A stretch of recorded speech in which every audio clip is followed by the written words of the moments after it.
Bismillahirrahmanirrahim. Assalamualaikum waalaikumsalam warahmatullahi wabarakatuh. Alhamdulillahilladzi ja'ala sahru ramadana sahrun mubarakun alladzi unzila fihil Qur'an hudal linnas wa bayyinatin minal huda wal furqan. Ashhadu an la ilaha illallah wahdahu la syarikalah yarhamu ibadahu bil ghufran wa yahkiruhu bil ma'siyati wat tughyan. Wa ashhadu anna sayyidana wa nabiyyana Muhammadan abduhu wa rasuluh arsalahu Allahu ila jami'in nas wal jan wa muayyadahu bil mu'jizat wal burhan.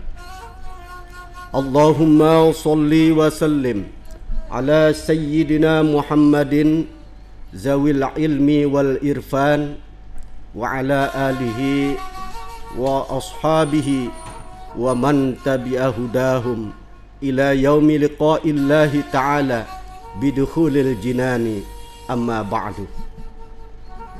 Para shaimin shaimat, para pemirsa channel YouTube Jalan Tengah yang dirahmati dan diberkahi oleh Allah Subhanahu wa taala.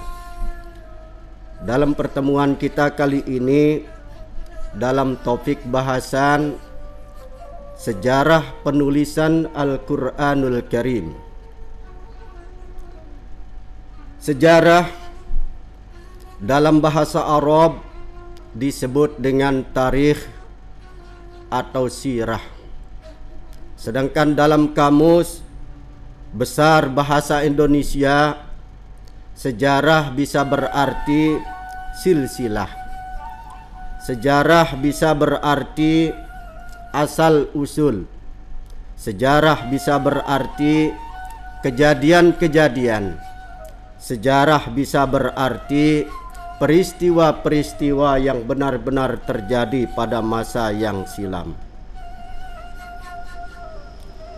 Kalaupun kita simpulkan, sejarah merupakan sejumlah keadaan dan peristiwa penting yang terjadi pada masa yang silam. Para pemirsa YouTube Jalan Tengah rahimani wa rahimakumullah. Sesuai dengan topik bahasan kita tentang sejarah penulisan Al-Qur'anul Karim, ini merupakan beberapa uraian secara berurutan tentang kejadian atau peristiwa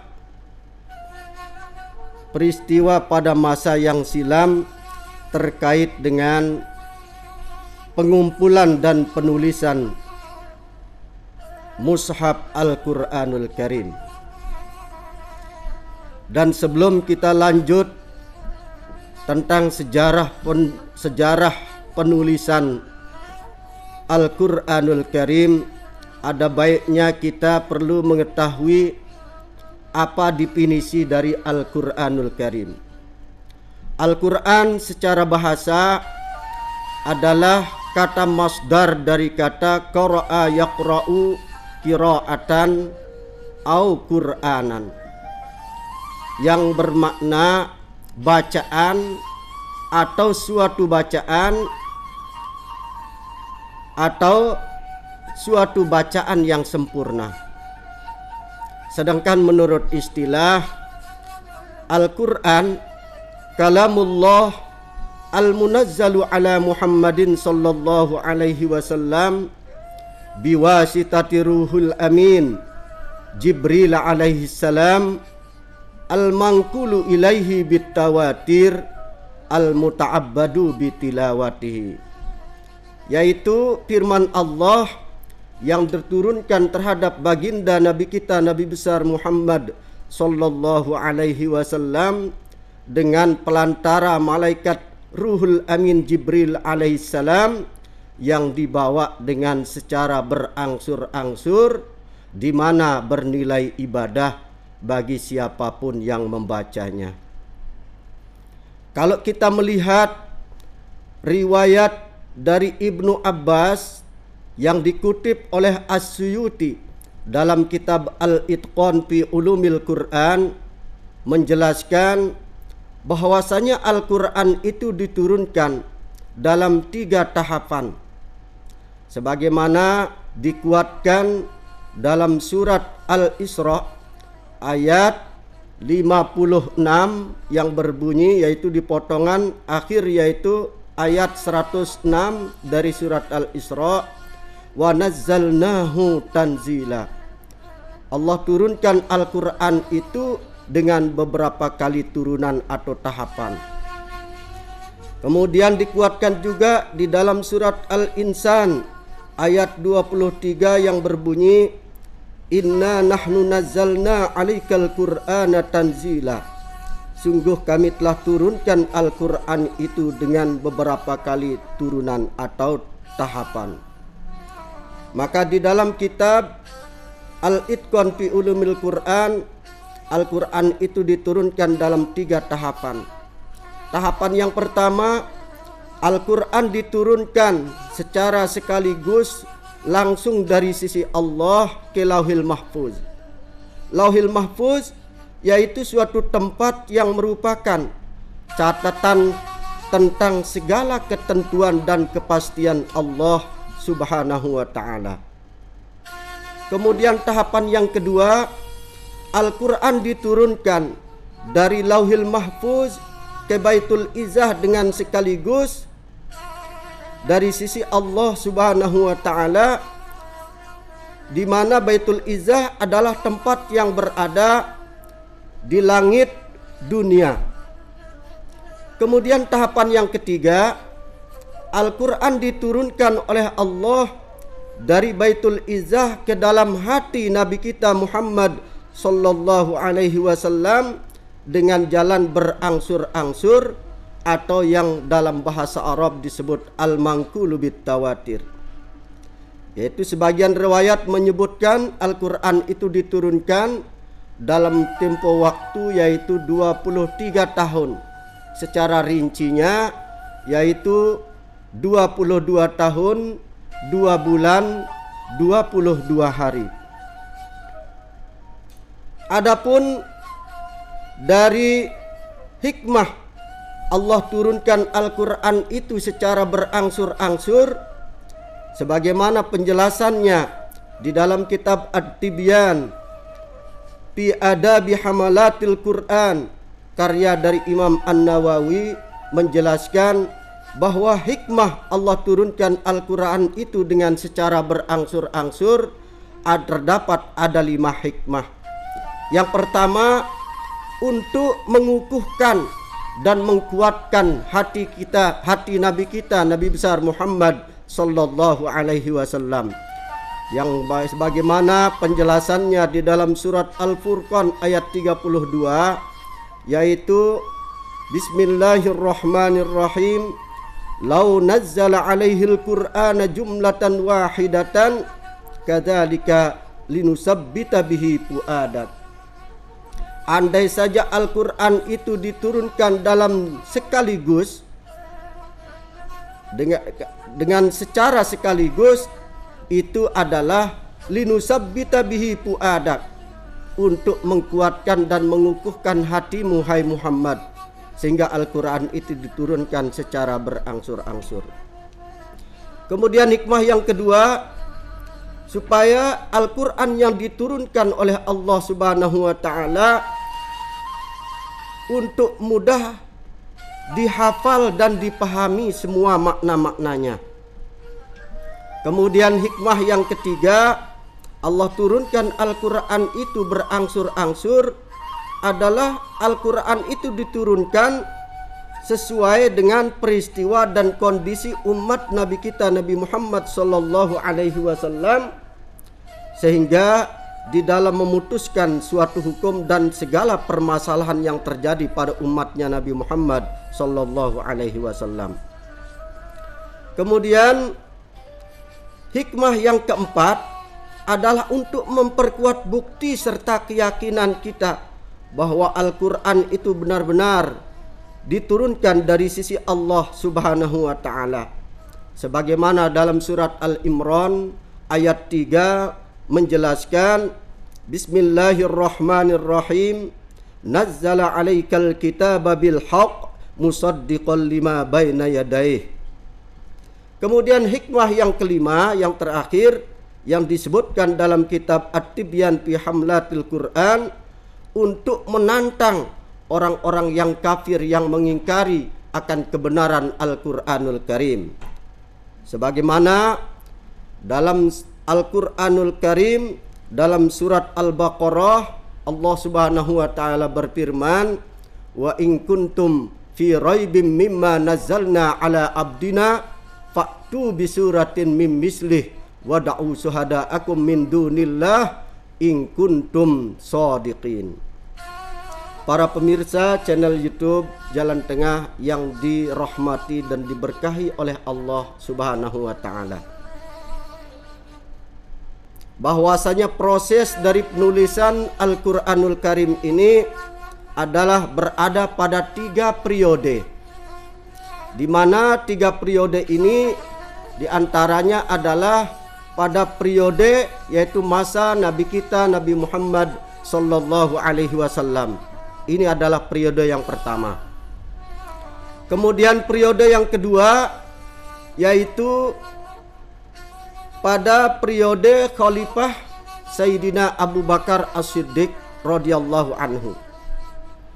Kemudian periode yang ketiga yaitu pada masa Khalifah Sayyidina Utsman bin Affan radhiyallahu anhu. Para pemirsa YouTube Jalan Tengah rahimani wa rahimakumullah, sejarah pengumpulan dan penulisan Al-Quran pada periode pertama yaitu pada masa Nabi kita Nabi besar Muhammad Sallallahu Alaihi Wasallam, di mana pada periode ini pengumpulan Al-Quran lebih dominan dengan menggunakan metode hafalan. Sehingga Nabi kita Nabi besar Muhammad Sallallahu Alaihi Wasallam merupakan seorang hafiz pertama sekaligus sebagai contoh dari hafiz yang paling terbaik yang tidak ada tandingannya dari hafalan Al-Qur'annya. Hal ini dijelaskan dalam surat Al-Qiyamah ayat 17 sampai 18. Bismillahirrahmanirrahim. Inna alaina jam'ahu wa qur'anahu fa idza qara'nahu fattabi' qur'anah. Sungguh akulah yang mengumpulkan Al-Quran itu di dadamu, dan akulah yang menjadikan kamu itu pandai membacanya. Apabila aku sudah selesai membacanya, maka ikutilah bacaannya sesuai dengan apa yang telah engkau dengar.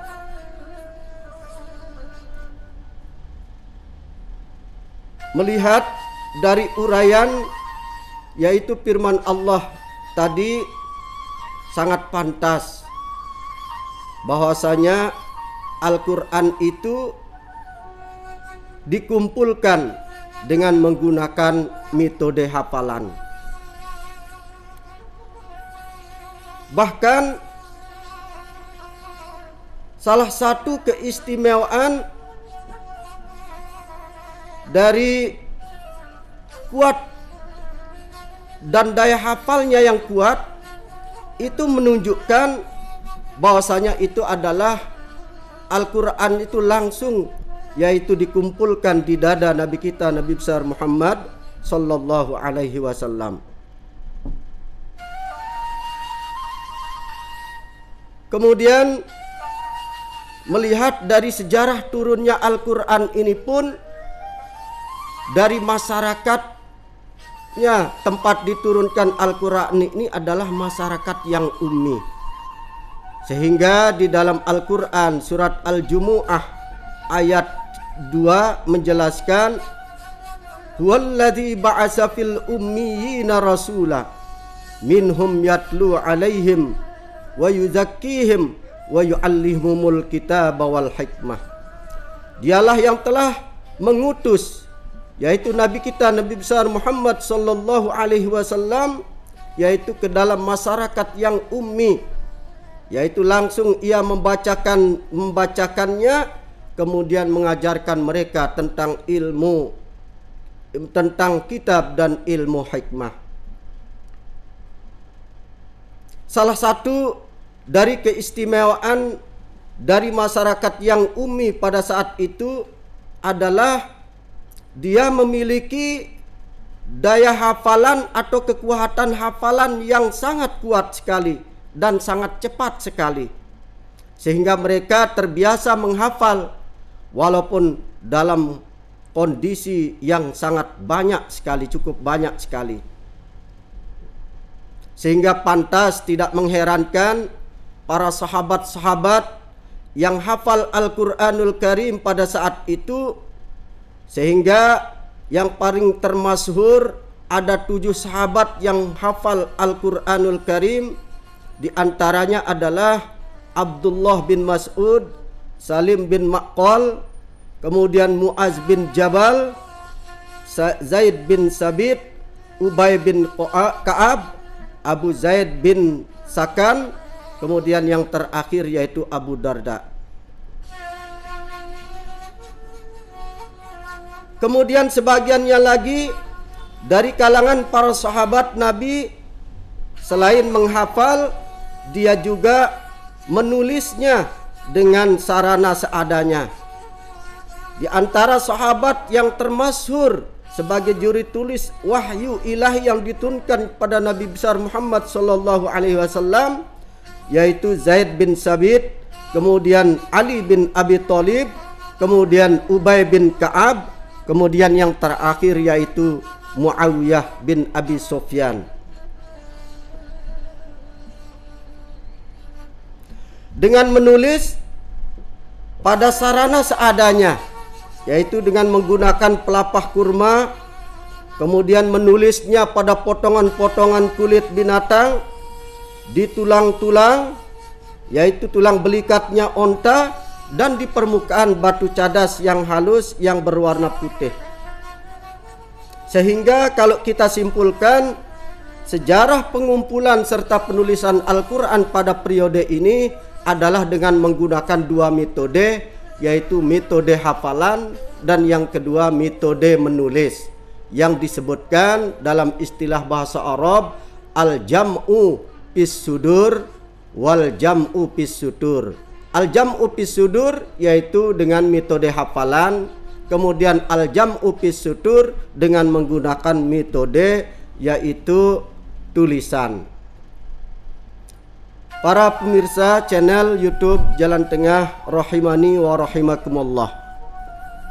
Adapun pada tahap kedua atau pada periode kedua, yaitu pada periode Sayyidina Abu Bakar As-Siddiq radhiyallahu anhu. Latar belakang dari penulisan atau sejarah penulisan serta pengumpulan Al-Quranul Karim pada periode ini, di mana melihat peristiwa-peristiwa yang terjadi sewaktu Sayyidina Abu Bakar As-Siddiq menjadi khalifah, di mana kaum muslimin pada saat itu, yaitu banyak dari kalangan kaum muslimin yang murtad sepeninggalannya Rasul sallallahu alaihi wasallam, di mana dikepalai oleh Musallamatul Kazzab. Pada saat itu, yaitu terjadi pada perang Yamamah, yaitu Sayyidina Abu Bakar As-Siddiq mengutus yaitu bala tentara yang dipimpin oleh Khalid bin Walid.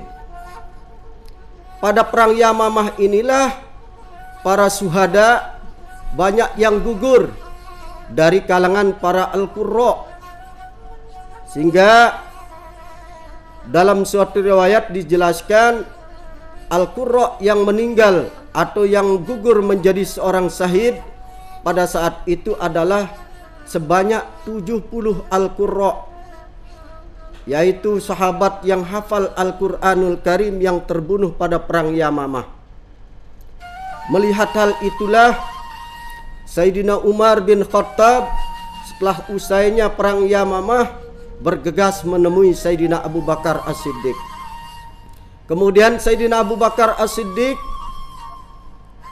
dijumpai oleh Sayyidina Umar, langsung gagasan dan idenya itu disampaikan kepada Amirul Mukminin, yaitu Sayyidina Abu Bakar As-Siddiq.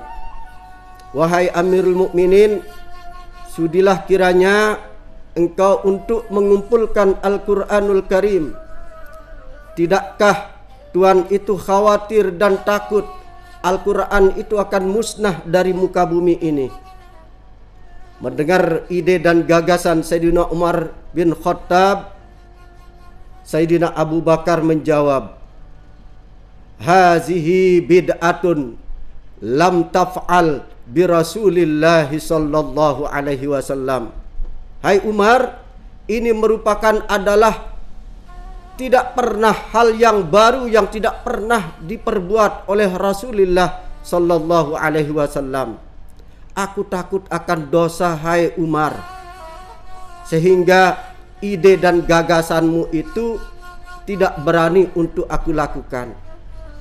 Tetapi Sayyidina Umar bin Khattab terus menerus mendesak dan mengungkapkan dengan alasan-alasan yang kuat terhadap Sayyidina Abu Bakar As-Siddiq, sehingga Allah Subhanahu wa taala membuka hati Sayyidina Abu Bakar As-Siddiq untuk menerima ide dan gagasan Sayyidina Umar bin Khattab radhiyallahu anhu.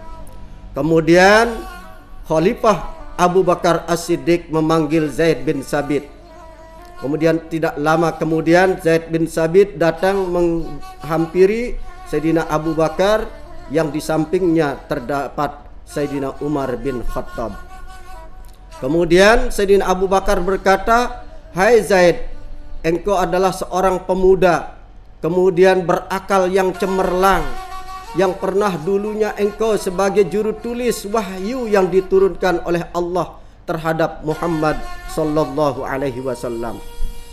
Sekarang engkau aku perintahkan sebagai pemimpin atau koordinator dari pengumpulan Al-Quranul Karim. Mendengar perintah itu, Zaid bin Sabit mengatakan, andai saja aku diperintahkan untuk memindahkan bukit yang ada di sana, tidaklah berat bagiku daripada ditugaskan untuk mengumpulkan dan menulis mushaf-mushaf Al-Quranul Karim.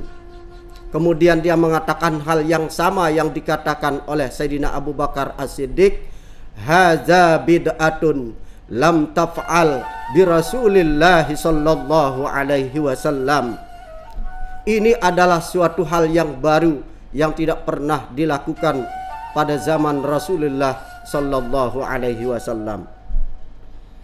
Tapi dengan argumen dan alasan-alasan yang kuat, sehingga Zaid bin Sabit dibukakan pintu hatinya oleh Allah Subhanahu wa taala, sehingga dengan tidak waktu yang lama sekali Zaid bin Sabit langsung memerintahkan teman-teman atau para sahabat-sahabat lainnya untuk ikut bergabung menulis dan mengumpulkan mushaf-mushaf Al-Quran yang berceceran dan berserakan pada saat itu, yaitu yang ditemukan dalam tulisan baik di pelapah daun kurma, kemudian di potongan-potongan kulit binatang, di tulang belulang unta, kemudian yaitu di batu-batu halus yang berwarna putih.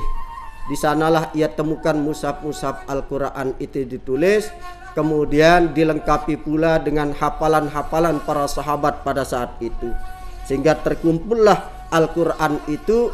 Kemudian setelah terkumpul, kemudian diberikan kepada Sayyidina Abu Bakar As-Siddiq. Di tangannya dalam pemeliharaan dan kekuasaannya bentuk mushaf Al-Quranul Karim dengan ditemukan yaitu di Pelapah Tahun Korma tadi maupun di Batu Cadas dan lain-lain sebagainya itu, yaitu terkumpul di Khalifah Sayyidina Abu Bakar As-Siddiq sehingga Sayyidina Abu Bakar Siddiq meninggal.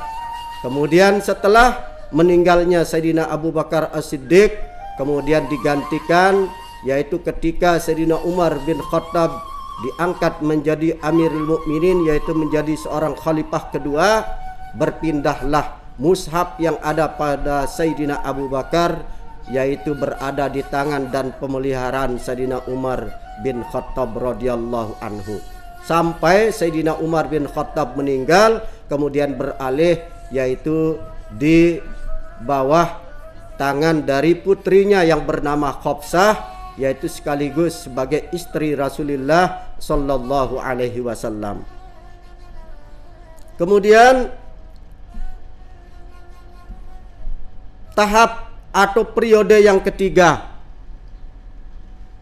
yaitu pada periode Khalifah Sayyidina Utsman bin Affan.